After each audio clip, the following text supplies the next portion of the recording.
Howdy. Howdy. Yo. Welcome to the Forks Drum Closet Podcast, Episode 3. We have very special guests today. Good friends of mine. Alan Rice, the Godfather. What's up? And a very, very awesome friend of mine as well, Ben Lupton. This is going to be nice. We have a lot to talk about. As always, you can find these awesome podcasts on Spotify, YouTube, Facebook, Instagram, I think Twitter. Yeah. As a shop update, we are still doing curbside pickup. That is Monday through Thursday, 10 a.m. to 3 p.m.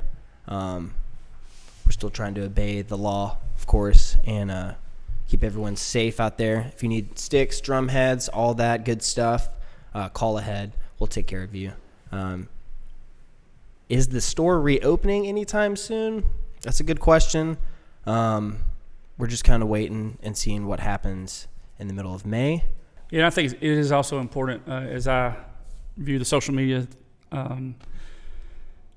platforms, basically, to maybe go out and to virtually tip your players that are trying to struggle right now. I've seen a lot of that, and especially people that you normally go out and see anyhow. This will be your time to maybe that same price that you would have paid to go to see them, maybe you can tip that to those players. I think that would be a great idea. I like that. Try it out. Help them out. Yeah, what's the worst that could happen? How much you tip musicians virtually? You know, what's $5? You know, it's great. It goes a long way. It could help a lot of people right now. Mm-hmm. I agree. I don't know, just big sympathies to musicians across the land, but definitely here in Nashville, we get it on all levels. The professionals, the people in the middle, the people that do it for fun. Well, before we get started, let me do a little shameless thing here. My wife and I have been married now for 19 years. Shout out to Gina.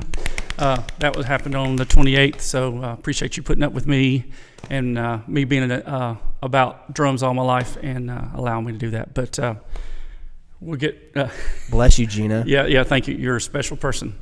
Well, just jumping right in here, you know, Alan, who are you? Why are you such a mystery man to everyone out here?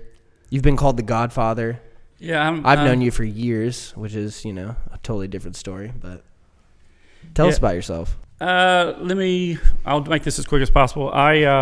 You don't have to make it quick. Go on. Talk about anything you want. Yesterday, as I was getting ready for this, I kind of wrote down some things, and I was kind of surprised of as much as I didn't realize I'd done that much, and I really don't think I've done that much, but I know I've been around a while. I started in band just like everybody else in 5th grade at Good Pasture High School here in town. It was their very first band ever. A native. You're a native. A native. I was a trumpet player for 6 weeks. I became second chair, so I figured I had figured out all I needed about trumpet, so I wanted to move to drums. Mastered that in 6 weeks. I'm sure that's easily done, but I then changed over to drums. I asked the band director, can I change over to drums? He said, sure. And so I already had a drum, showed up on the very first rehearsal, and we all played traditional, right? We all played traditional. So I'm left-handed, and so I'm a 5th grader, and I want to impress the teacher. I'm left-handed. I play traditional. I can play both ways, but you want me to play left-handed because... Well, he literally said, yes, you need to flip it. And so for a year, I played traditional backwards. A year, so that's kind of a sidebar there. But luckily, the next band director, one of my favorite band directors, Richard Van Dyke, came in and took over the program, and he straightened me out, and I really bought into what he was, selling. So Good Pasture started the marching band in 1978. I was an 8th grader marching that snare drum at that point with striped sticks and the cone head and all that kind of stuff, and it was pretty exciting. We were state champions the next 3 years. After 1982, I got a scholarship to Abilene Christian University with John Whitwell. Some of you band folks will know who that is. I stayed there for 2 years, and during those 2 summers is when I joined the Nighthawks, Houston Nighthawks. I marched drum corps. So I marched the summers of 83 and 84. Wow. So I did those 2 years. After those 2 summers, I came back to Nashville and finished at Lipscomb University. During that time, I was trying to teach. I've been teaching since 1980, fall of 83. I've taught over 20 high schools and middle schools since that time.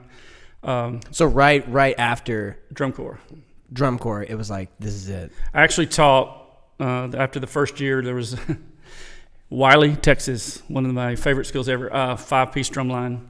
It's literally, the band was like 30 players. Sick. And so we marched up and down the 50 like we did in those days, and that was my first real experience. It wasn't my high school, and then I came back to Nashville, 84. Okay. When I got here in 84, I taught at my alma mater, Good Pasture, and then I also started teaching at Brentwood High School, and that's where I met, Mike McIntosh and Chris Finnan and Don Click and all the Click boys. So I started at Brentwood High School, great band director right there, Terry Williams, and felt like I learned a lot as a musician. I'll be real honest. I am not the best musician or drummer in the world out there. I'm really not. I think what maybe a little bit I've given to this activity is I work really hard when I'm with your drum line. And the drum band directors can trust me that I'm going to be there and stuff like that. So I did that. I taught North Alabama, a couple of bands in North Alabama with my friend Johnny Nash. I taught almost all of Williamson County, almost every school in Williamson County. I did 2 or 3 in Rutherford County. I did 3 or 4. I wrote drill for a couple of groups. I actually taught a couple winter guards for a couple of years. I didn't know you wrote drill. I wrote drill, yeah. That's cool. I was kind of into that. But You tossing flags? I did. I wrote the drill for it, and then I also I was support staff for Camaris Winter Guard. I really didn't write anything, never wrote anything, but I helped them get down the road a couple times financially, and just anything they needed me to do, I would try to help. Definitely didn't write any of the flag work or any of their, tosses or anything like that kind of stuff. Yeah. But when the winter drumline thing came on, when that happened, I was teaching with Don Click and Chris Finnan at that point, and I was like, dude, the guards are now doing drum lines. We need to do that. And that's what started with Mystique and all those guys that we were involved with. But I did that for a couple years and was messing around with all that stuff. And then one of the things I'm really proud of is Music City Drum Corps. That opportunity came up in 2009. In 2009, I was the caption head till 2012. I've been on the board of directors ever since that. I'm still on the current board of directors and trying to get drum corps through this troubled time like everybody else is on my mind right now. But I did a small stint with Bluecoats when Mike McIntosh was and Brett Kuhn and all those guys were. Shout out to Mike McIntosh. Yeah, shout out big time. Also, Brett Kuhn's there and Tom Rarick and Chad Shadler. A lot of guys were there, and they allowed me to honestly hang out. I didn't, I was there for another set of eyes. I would not say I was the day-to-day guy or anything like that. I was just there for a couple of weeks, and I really enjoyed that experience. It helped me honestly get my first look at the other side of drum corps. Absolutely. I've already done the playing side, and so this helped me get into that side. So after that, I've been on board of directors. I was the first over the drums at SCGC. I was on the board of directors of that. I helped start the circuit in the local area. I went out and harassed people, do a winter drum line, that kind of stuff. And so that would have been 94, 95, 96, somewhere in there. Okay, so let's back it up a bit. When did you get involved in Forks? Was it in the 80s or was it in the 90s? It was 90s. So after I graduated college with my management degree, I actually worked for Gray Bar Electric Company for 3 years. Sold things that I really didn't know a lot about, I'll be honest with you. It was pretty easy to sell it, but I just didn't have a knowledge of it. And to be honest with you, there was one season, I got laid off, and it allowed me at that point to go work at Donaldson Music Center. That would have been 1990-ish, and I worked there for about a year and a half, and I go to a summer NAMM show in downtown Nashville. Gary Forkham is sliding down the escalator, and I'm walking out, and he says, "Alan, come talk to me." Now, I had met Gary when I came back from drum corps. I went over there and talked to him, countless hours and said, you need to carry this stuff because drum lines are great and you should carry drumline stuff. This was when he just started on 12th Avenue South.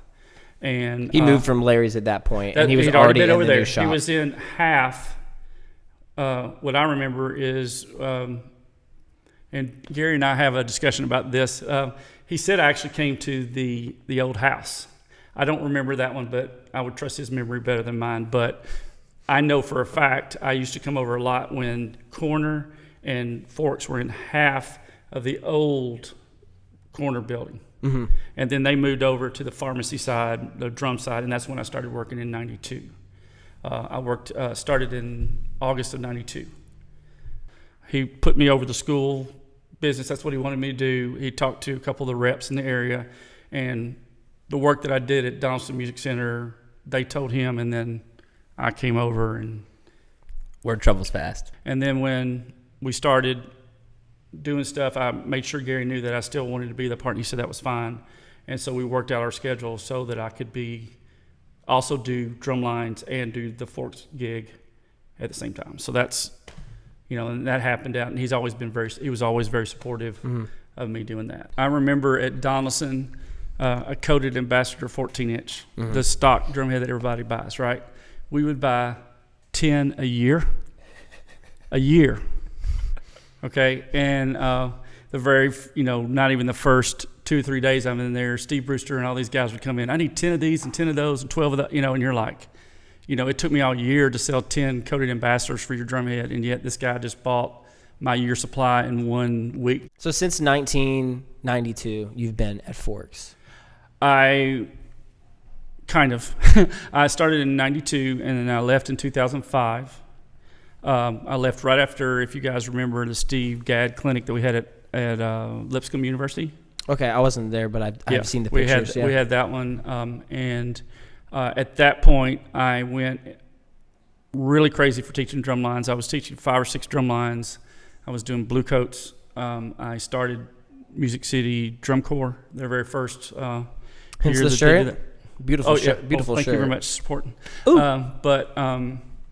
I did that for the next couple of years, and Gary and Melissa would call me every so often. What do you think?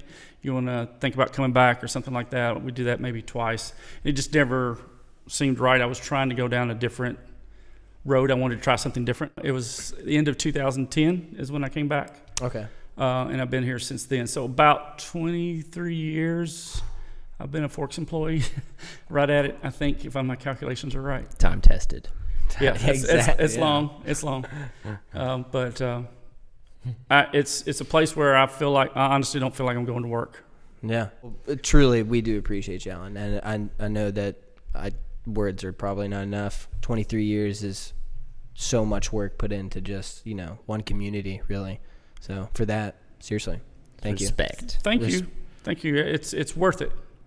Playing drums is worth it mm-hmm. to me. And my band director, I'll not be so sappy, but my band director put enough into me that want to pass it on. That's the whole reason why I'm doing it. It's honestly why I do drumline. It's honestly why I'm here. Mm-hmm. I totally bought into that, what my band director said, Richard Van Dyke. He was very important on my end of my musical journey. And I've ran into a lot of other great band directors, and I appreciate what they're doing, but he started me down that path. And at some point, I hope I'm doing that for other people. Ben, you have done so much as well. I mean, you're just kind of you're kind of a new breed here at Forks, but you've been in the scene. I mean, I remember watching you in Music City Mystique take a gold medal, man. Like you've seen a lot of drums in your life and a lot of schools, and you've taught everybody doing. Tell us. What's going on? That's true. I'm from North Carolina originally, the mountains, in fact, near Asheville, just right outside. I'm similar to Alan in the sense that I wasn't very talented in the beginning. I don't think I was meant to play music. But my dear mother, Donna, she's beautiful. She kind of pushed me in the band when middle school started, and I'll never forget it, and I'll always thank her for it. My mom made me do band too, so Mom, thanks for that. I appreciate Thanks, you. Mom. Huge shout out. But seriously, life changing. From there on, everything just blossomed. I got into drums. I I had a great instructor named Matt Henley get involved with me early on. Middle school got me up in the high school drum line doing my thing, playing bass drum. Ooh, which one? Bass 4, dude. Bass 4. That's a hard one. 22 inches. Yeah, it was a beast. I had a lot of trouble keeping my feet in time. A terrible time doing that. And upbeats just destroyed my world. Yeah. Especially on that drum. But yeah, I just really had some major quality education on the front half, and some fellow drummers that also got me like super hyped and into it and up to par. But yeah, Matt Henley, Dylan Engel, Scott Lanning, Miles Gentry, just people that inspired me early on. Mm-hmm. And that inspiration carried over into college, man. I studied music ed, K through 12, at Western Carolina University, super close to my hometown, just like 25 minutes over the mountain. Mm-hmm. Small school with a super hoss daddy marching band. Yeah. Did you play quads? Oh yeah, dude. Every year, absolutely. Is a really good experience. They have a crazy good marching band. It's wild for such a tiny little school in the mountains to have a 450 person marching insane. band. Yeah. I mean, It's a party too. They get down, dude. Mm-hmm. Boogie beats. We're dancing. We're having fun. It was college band. If you haven't done it, if you're about to do it, get ready. It's a blast. Being on the drum line in college is something you'll never forget. Yeah, absolutely. 100%. But yeah, I met some sweet friends in college that got me introduced to drum corps. I went to my first drum corps audition preparing for the 2007 season. It was at Crown. It was the year that they did the horse show. Oh, okay. Yeah. It was intense. Lee Bettis was there. Okay. I got a call back. The next week I went to Spirit with a homie, and they offered me a contract, and I just jumped on it. And yeah, at that time it was Spirit of JSU. It was Jacksonville State University. And I think before I had aged out, it changed over to just Spirit Drum and Bugle Corps. Yes. Mm-hmm. And after I aged out, it became Spirit of Atlanta again. Interesting. I Yeah. did not know that. It went through some transitions. It's a tough little corps. Yeah. But yeah, that's 7, 8, and 9, 2007, 8, and 9 that I marched. Quads. And yeah, it was a good experience. Clint Gillespie, Max Mullinex in my first year. Great teachers. 08, big things happening. Dude, 08 was my favorite year in drum corps. I'm just going to go ahead and say that. It was fun, man. A lot of people were slapping. A lot of people were drumming. Mm-hmm. Shane Gwaltney and friends came to Spirit and kind of changed the game for me going forward. Shout out to Shane Gwaltney. Shane Gwaltney, my dude. But Joe Hobbs, Josh King, lots of quality guys. Will Campbell, legend. Will Campbell. Wow. Yeah, dude. Wow. The very first drum corps I ever saw, Spirit of Atlanta, 1978. Baby Very Blue. first one. Yeah, right. Yep. Were they all wearing the triangle still? Oh yeah. Well, that I was guess probably that the didn't later. involve, like, you got yours, right? The Delta? The Delta? Yeah, the Delta was there, but Watch they Tom Float. That's where he was at that point. So. Oh, okay. Oh, yeah. But I was just thinking about that. So. But yeah, Gwaltney came to Spirit in 08, and it changed things a little bit. In 07, we were good. It's a weird drum line. 7 snares, 3 quads, 6 basses. It was very strange. The weirdest numbers, but we were 11th in drums. We made finals. Pasadena. It was all cool. But once Gwaltney came, we really started to play some beats, and the drumming and playing stepped up. And that was my way into Mystique. I met Gwaltney, and after that 08 season, I decided to go try out for indoor drums. Something that was very foreign to me. Mm-hmm. Gwaltney was also teaching Mystique as well at that time. Oh yeah, he has written the music and the drill since the early 2000s, close to 20 years. And he's a charter member of the group, in fact. Yep. Mm-hmm. So he is the group. Still to this day, Yeah. right? Living legend. Yeah. He's the man if you haven't met him. I've And his sticks are beefy as hell. But yeah, Mystique was cool. I tried out in 09, and I wasn't ready. I didn't know what indoor drumming was. I wasn't prepared. Lucky for me, there wasn't a lot of guys in the quad room. So I squeaked in, and I somehow made it work. By the end of the season, I kind of figured it out to a small degree. But the next 2 seasons were on 2010 and 11. It was just a blast, man. 2009 was Requiem. Oh, It's the death show, dude. Death comes to us all equally. It makes us equal when it comes. Dong. Yeah. Dog. It's that was a heavy show. We were drumming. We were definitely drumming. Very competitive season that year. For sure. It's a really cool concept too. Yeah, 2010 was probably my favorite show. Really? Yeah. It was just a blast to perform. If you haven't checked it out, That's the one where everyone's green, right? the battery's green, the pit is red. Fantastique. It's a trip, dude. It's really funny. I had to step out of my comfort zone and just get really weird, which is kind of my comfort zone. So for me, it was perfect. But while playing, very animated performance was necessary for that show. It was intense. And the next year was a beautiful, beautiful show to perform, Mantra, but it was totally polar opposite. We were enlightened. Right. We were on another level. So I really had to rein it in, the facial emotions and the performance. I had to kind of like hold myself down that next year. But man, what a year to age out. It was fun. Absolutely. Mantra won gold. Yes. You got a gold medal that year. Absolutely. Congratulations. The last sir. notes I ever played, sticks in the bag, gold medal. It doesn't feel any better than that. It was really a nice way to go out. Oh man. With the whole age out thing that WGI and drum corps have. But yeah, man. Ever since I aged out, I've been teaching Mystique. I moved to Nashville on a whim just because they asked me that very next year, and I was like, yes, graduated college, let's do it. Moved to Nashville, wild and young. That's right. And I did the drum monkey thing for years there, just school to school, middle school, high school, helping out this line, that line, this indoor group, that fall band, whatever. But just spreading the love out here in Tennessee land, which was a new place for me. But at this point, I've almost been here for 9 years, doing it big. I've taught Mystique for 9 as well. This last season was my 9th year teaching, 5th as battery caption head. That's amazing. I like what you said there. Like in 2010, it was very animated, and then by 2011, it was very serious. But the fact that each of these performances, sometimes you can be a different person and you can express yourself with an instrument in a very creative way.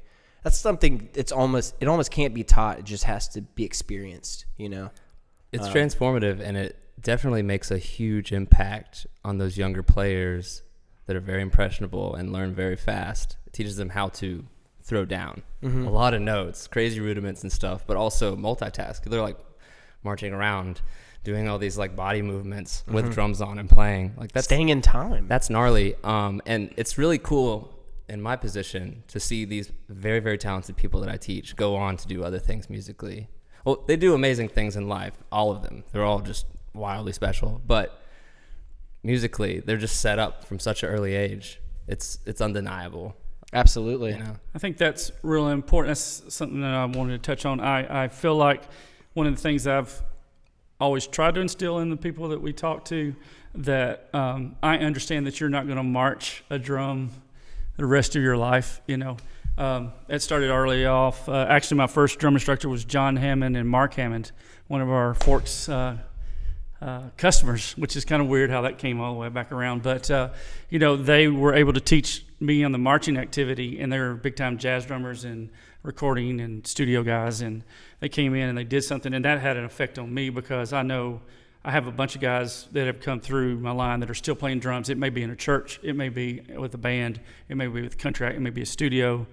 I feel like, I hope that when they left whatever I taught them, or I'm sure Ben feels the same way, when I leave them, that they're going to do something in drums, whatever it is. If they build a drum, if they market for a drum company, or something like that, I hope they're going to do something with a drum after they leave, whenever I taught them or whenever an instructor. I hope that's what's going on.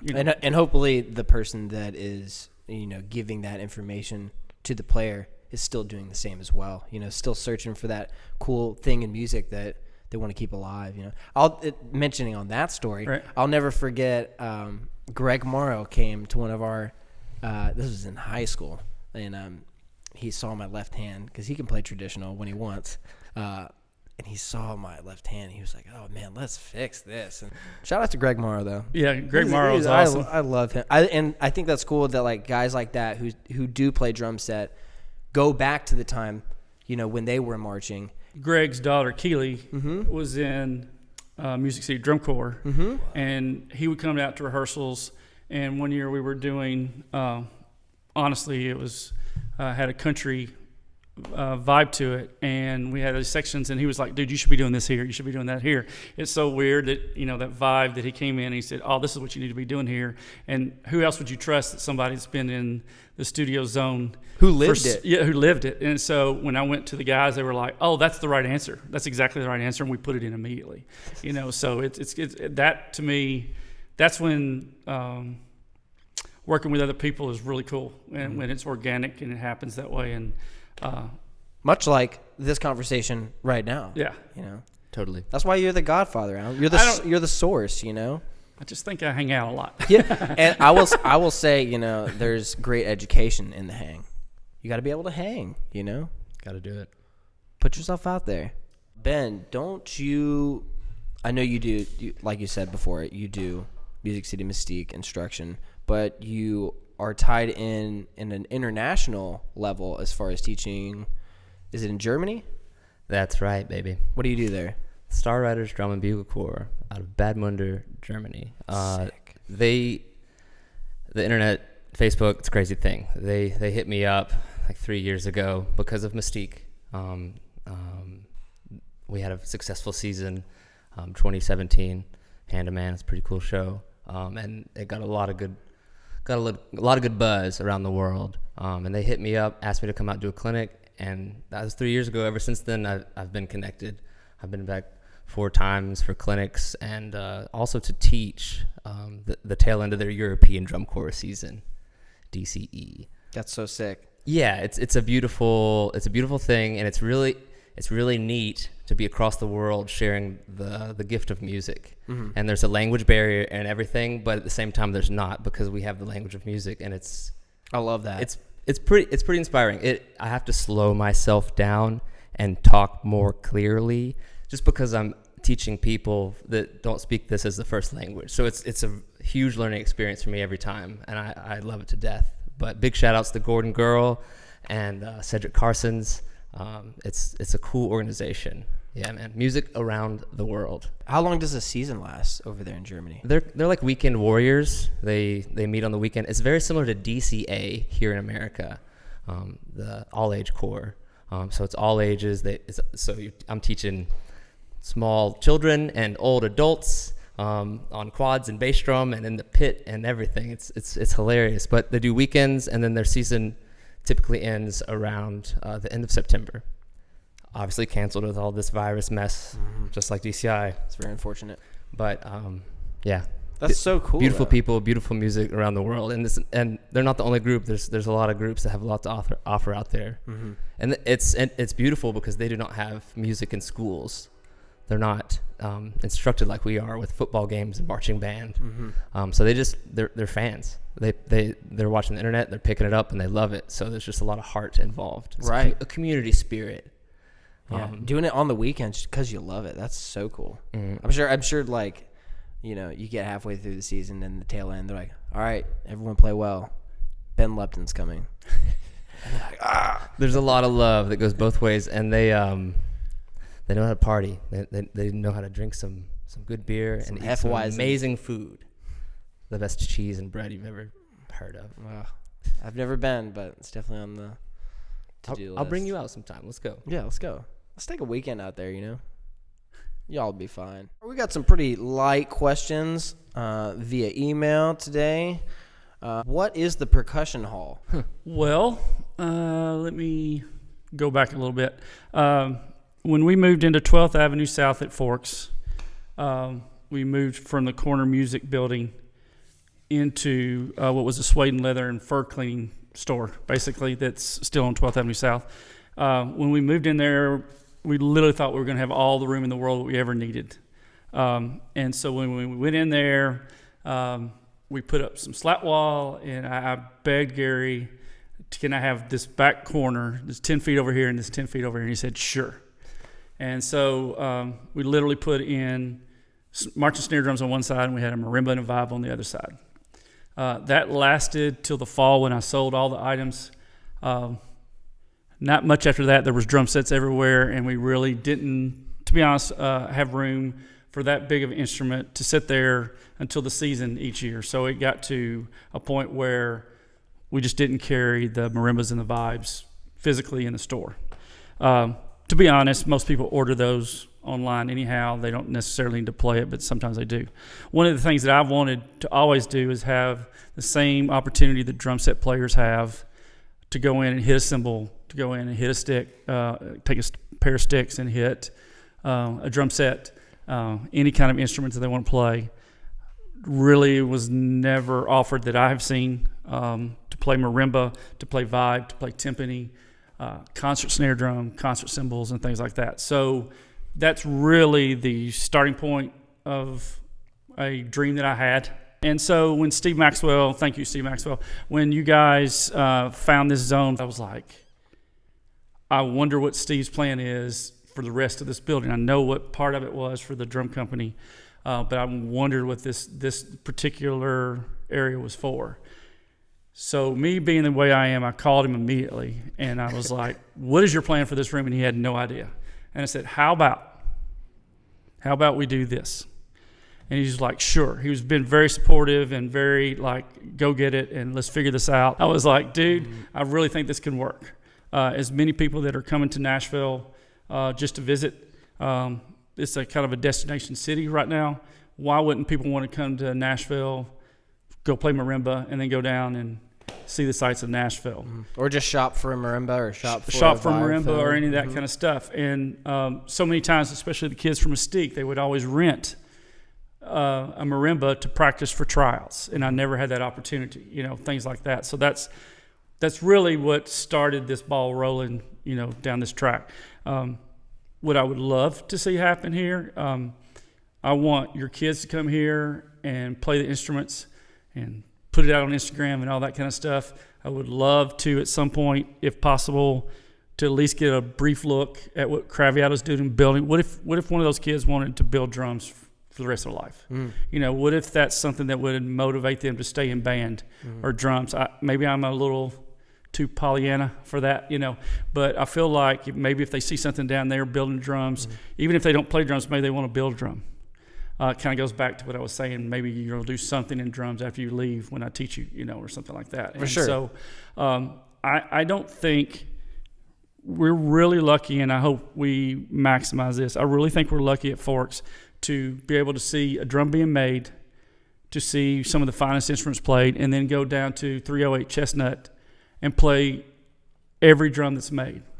You can't get that everywhere. Maybe it'll challenge the people to put down the cell phones and the video games and stuff like that and take up drumming and build the next generation of the Ben Luptons and Marshalls and Mike McIntoshes and all those Chris Finnans and Don Clicks and all those guys like that. Maybe it will be the next generation. Maybe that's, too pie in the sky, but if you don't dream it, it's not going to happen. Absolutely. So. Yeah, I can't tell you how many times I wanted to look at other marching snare drums, and this is kind of the hub for you to experience what that means, right? When you got your drum set, I know what I did. My parents bought the drum set for my brother. He had it maybe 6 months till I took it over, to be honest with you. He went on and did other great things. And but I took the drum set over and I started playing. I took it apart. I put it all back together. You know what I'm saying? You do that on your drum set, hopefully. The same thing happens with marching drums. I know lately I've gotten to the point where I want the kids to be able to take the drum apart and put it back together. Instead of, don't touch the drum, I'm tuning it, I'm doing all this kind of stuff. That's the kind of thing that I hope we portray here as we go on, is not just look at a snare drum and play it, understand how it works and why it works and what you can do with that drum. And we're literally having more people buying just an individual marching snare. That it's actually happening way more than it ever has. And people actually calling wanting a marimba for their home practice. I feel like that's happening a lot. I will say about the store, this is not a place where you're going to get your Vic Firth 5As here in this physical space. You're still going to go to 308 Chestnut. If you need a 16-inch dark thread crash, you're going to go to 308 Chestnut. But if you want a marimba or a marching instrument, or if you want a pair of marching sticks, you can probably get those at both places, but we're going to have more here. Concert cymbals, concert tambourines, percussion instruments that you would normally see in percussion ensembles. That's what we want to do here. We want to have a little bit of an identity difference. That's why we call it Percussion Hall, to be honest with you. So we're hoping that there won't be a confusion between the drum set store basically and this store. We also have a warehouse here, 18,000 square foot warehouse that we're shipping from daily at forksdrumcloset.com. And those kind of things like that. I think we have an opportunity here to do some really great things. Let's try to answer some of these questions. Of course, we've already talked about the percussion hall. Can people come here? Absolutely. You would need an appointment, if I'm not mistaken. Call ahead, that kind of thing. I think that starts out right now, yes, especially right now. Obviously right now. You'd want to call the 800 number to get here, probably is the easiest. What is the 800 number, Alan? 1-800-553-6757. Amazing. It seems like our drumline guys are getting a little antsy. Not sure they can act on anything, but I'm already getting like plans for next year. They're already calling, or especially emailing, to be honest with you. So if you do want to get in contact with us, please do that. Amazing. And keep in mind, we're not just a Middle Tennessee thing. We're not just a Tennessee thing. We're shipping stuff all over the nation and the world. Like we will sell you drum lines used from WGI, Drum Corps, whatever, at a wild rate. And we're cutting deals left and right. And we're real people, and we're deep in the activity. So we can make sure that we're helping out the family and the community. That's our goal here. Not just drum lines, marimbas, vibes, timpani, whatever. Yeah, I'm glad you brought that up. That's honestly probably what we can hang our hat on the best here. And we want to actually expand that. But if many of y'all remember the gold drums that cadets had, that was my first experience of selling used drumline. Pearl brought them back, McGavock High School. Oh, nice. Bart, it was gold, basically covered drums. And it was a plastic covering that was around. It wasn't Not actual all gold. not all brass. Not all brass. A bell brass Yeah. line. And God. I sold that to McGavock High School. When I came to Forks, I went up to Gary. I was like, Gary, dude, there's this total market out there of stuff coming back from the drum corps that you could sell, make a little more, make some money, and it helps out the schools because they can spend money on other things like that. And he was like, well, let's try it.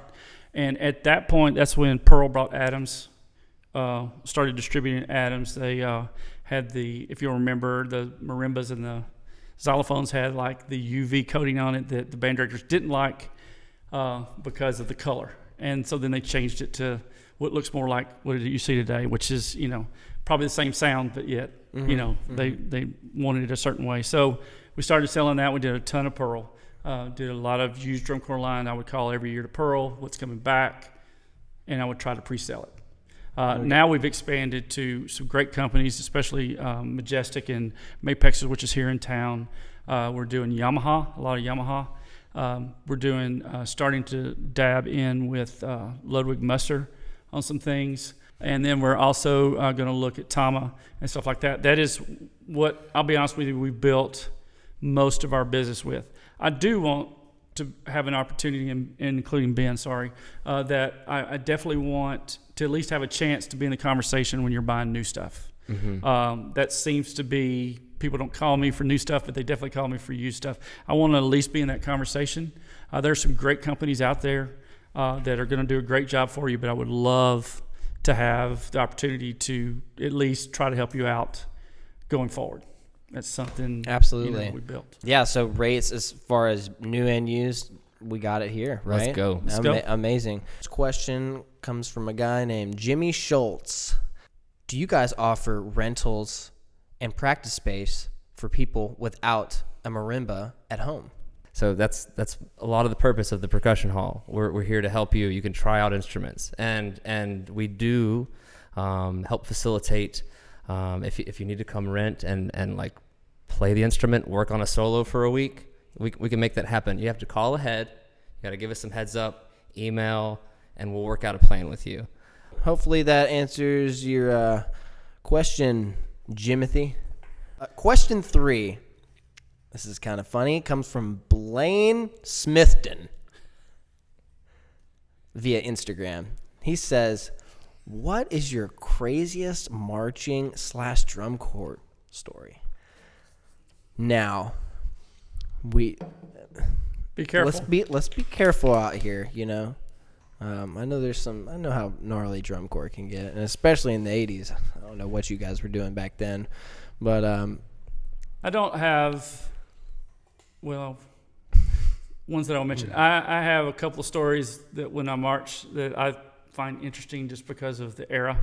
I marched in a small drum corps out of Houston Nighthawks, and we definitely had some intriguing moments because we weren't one of the more well-staffed, funded corps at the time in 1983 and 1984.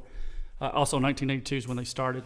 The only show that Nighthawks ever won in 1983, I was a part of. So the funny story is, Miami was the finals, 83, and we're at West Palm Beach Polo Club for that show. And all the drum corps, it was basically the show before finals week. And so we're going down there and we're busting out and we're getting through the show, and we're like the second corps on because we've got like 60 members.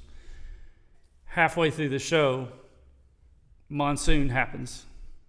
At that time, if you old guys remember, that's the last year of the tick system that you were judged on.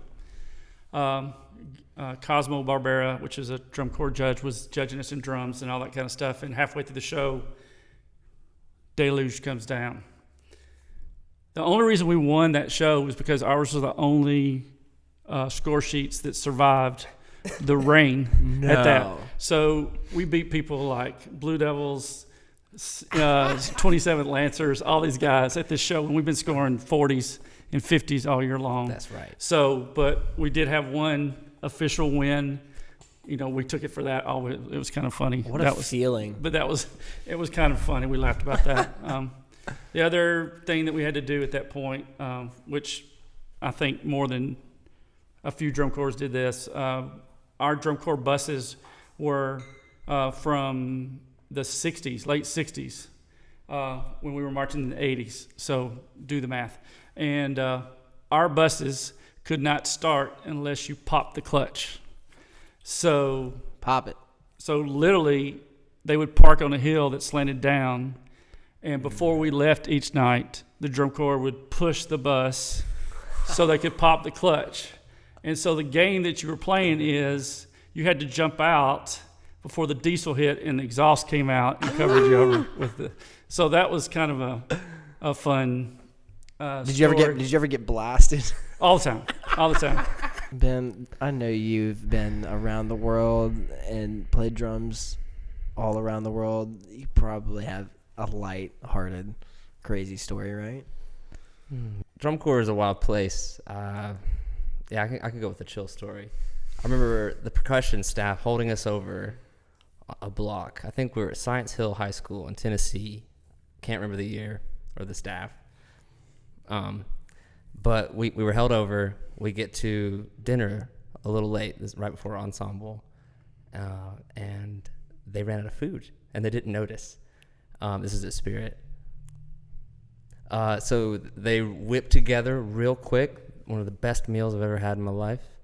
It was a piece of white toast, untoasted, so white bread, with cold marinara sauce, and there were no bits of meat or anything on a styrofoam plate. Get ready for ensemble. Yes. Don't be late. I really have like 20, 30 more stories like that of like weird food situations. That's just part of the lifestyle. I love drum corps. I like living that vagabond. 100%. I'm in this bag. This is me in my bag. I'm on the road. I love that lifestyle. Yeah, me too. But it's constant stories and comical situations. I'll try to keep this one brief. So he brought up a story of being held over one time. And so in 84, we had a new instructor. His name is Rick Beckham, and check out his videos on DCA and on YouTube. Snare drummer, great snare drummer. And when he came in, he took us over, and he felt like we didn't have enough chops. And so we started doing triplets for 200 measures, and right hand, left hand, and then sextuplets for 200 measures, and then we do diddles in one hand and diddles in left hand and 200 measures. So we did that, and so we kept building that and building that and building that, and so that was the way we did it. We played on Mylar. It was a little easier than you Kevlar kids, and so we definitely did that. We did that for a month solid, and honestly, it did work to a certain extent. So he left, and literally I was the drum instructor for about a week, okay? So, which is kind of scary in a drum corps situation. I actually went to critique and talked to the judges, and I was in the drum line. I was not the instructor, so that was another exciting moment in drum corps history. But the reality is one day we got this stupid idea. We should do a 1,000 measure roll. That's 30 minutes, in case you don't know. And so we did it. We literally did it. We played match grip that year for some stupid reason because what tempo? It's cooler to do. It was about 100, something like that. And so we had built up. We had been doing ridiculous amounts. 400 measure roll was something we did. So we decided that this was the time for us to do an 1,000 measure roll, and 1,000 measure roll, and 1,000 measure roll, and 1,000 measure roll. So literally we're sitting there and we're doing, and dudes counting, like each dude counted every 100 measure and all this kind of stuff. Good luck. Guard is over there practicing. They take 2 breaks during the middle of this 1,000 measure roll. So 30 minutes later we're finished and we're late for dinner. But then we come in. So the rest of the night, every one of us complained about our hands. We couldn't move our hands because it was, fatigued because it was sitting there for like 35 minutes. But that was probably the dumbest thing that we did in drum corps. We could say we did it. Mm-hmm. I broke 4 times for 8 measures. So, wow. Whoa, dude. Weird story. I feel like I have a drum corps story. When I was at Blue Stars, this was in the middle of summer. This was right after spring training. So we were on tour. We were really hyped, like, oh yeah, we get to actually like do this thing. And I remember, I think it was the 3rd show somewhere near Texas. I can't quite remember the exact one, but I was in the pit and I played tam tam and concert bass drum, and I was like the ender of the show. Of course, every drum corps show has that, wah, it's super epic, super loud. Well, it was right before the last hit. I go up and I hit the bass drum. The entire stick goes through the head. I've never broken a concert bass drum head my entire life until that day. How was the ending? The placement, the zones? Oh, the zone was Gotcha. money. I would really hope so, being that I had spent 8 weeks playing the same thing. We were playing Mylar heads, and once again, tick system. So I don't know how much you know about that, but literally the judge walks right in front of me. The only head I ever broke was right in front of the guy. He was literally 3 feet away. Come on. Boom. The whole head going all the way across. It's breaking a 32-inch head. That was definitely harder than a 14, yeah. I'm like, whoa, this is like a $120 head right here. Yeah. Your dues just went up. Yeah. Yo, dude. Yo. As always, we appreciate you tuning in to us, hanging in there. I know it's a crazy time out there, and we're looking to do a lot more of these podcasts on YouTube, Spotify, IGTV, Instagram Live, just to keep you guys updated on where we are and take care of all your percussion needs, and just have genuine conversation. If you want to be on the podcast, you want to see someone on the podcast, email us at podcast@forksdrumcloset.com. That's a wonderful way to get in touch with us. If you have any questions, again, it's Alan@forksdrumcloset.com and Ben@forksdrumcloset.com. Yeah, just keep practicing at home. This is the perfect time for it, I guess. I have provided these wonderful Cokes for the guest today. Yum. Only problem is I forgot the bottle opener. Wait, I may have the answer. You have a bottle opener? Look at you. Always prepared. We'll see.